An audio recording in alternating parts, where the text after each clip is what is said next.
Hello, and welcome to Scrivener for Historians. I'm Zachary Schrag, Professor of History at George Mason University and the author of The Princeton Guide to Historical Research. This is Episode 3, Writing Big and Small.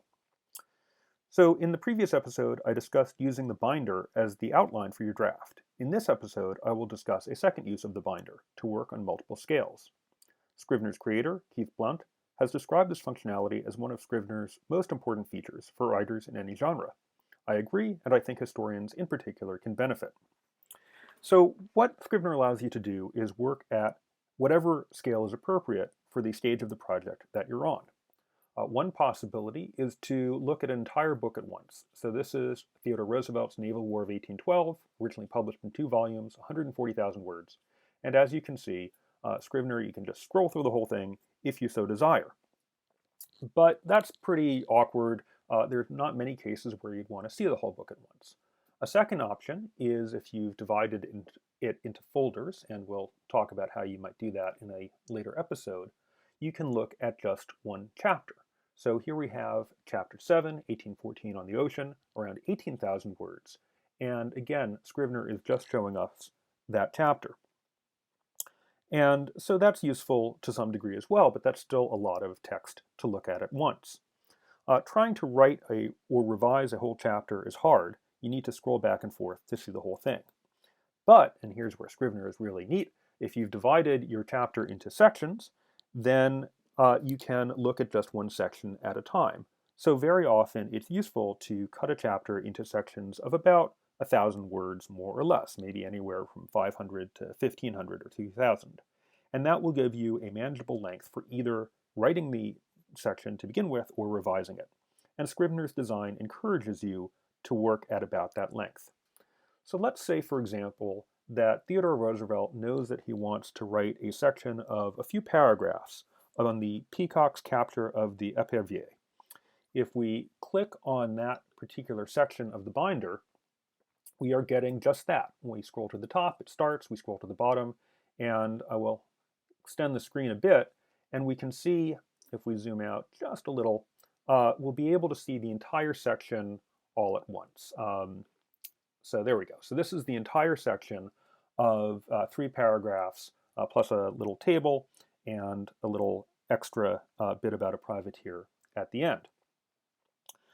So this is really great for all kinds of writers. I think it's great for students who are scaling up at the first time. Some undergraduates especially are very well trained in writing 5 or 6 paragraph essays of about 1,000 words, but get anxious when asked to write something longer. And I can tell them, look, just write a series of 1,000-word essays, and at the end we'll staple them together and you'll have your 25-page paper. So the genius of Scrivener is that you can work at each of those 1,000-word essays at one at a time.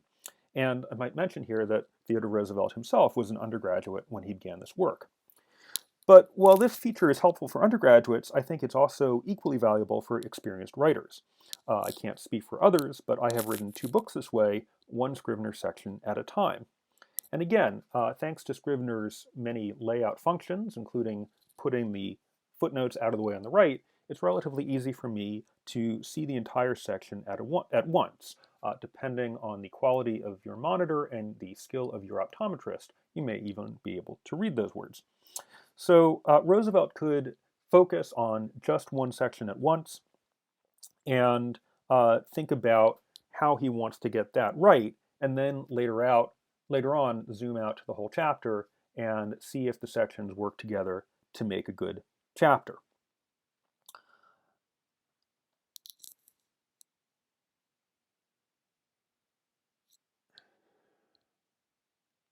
Okay, so everything I've said so far, I think, is equally valuable to just about any kind of writing, scholarship, journalism, even fiction. Where Scrivener may help historians, particular in this case, is that when you have, again, that one section, you can also scan the footnotes and see very quickly what sources have I cited for this particular section. Roosevelt has cited the letters of Captain Warrington, he's cited his frenemy James, he's cited Niles' Register, and he might think, well, these are all the sources I meant to cite, or gosh, I probably have some other sources that I could incorporate into that. So this is helpful to be able to see the footnotes for one section at a time, as well as the text for one section at a time. Now, I will add that there are even closer reads that you can do with Scrivener. This is the focus button, which is an option on Scrivener. And I can set it to a paragraph. So the other paragraphs kind of fade away, and I can look at just that one paragraph. If I am proofreading, it might be helpful to look at one line at a time, perhaps blown up a bit here. Or if I am thinking about writing really elegant sentences, maybe I want to read just one sentence at a time. And so Scrivener can use this focus function to focus you on just those shorter paragraphs or lines or sentences. So the point is that all writing takes place at multiple scales.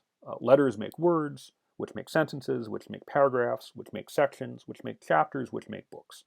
And historians, like other writers, need to be able to work at those multiple scales.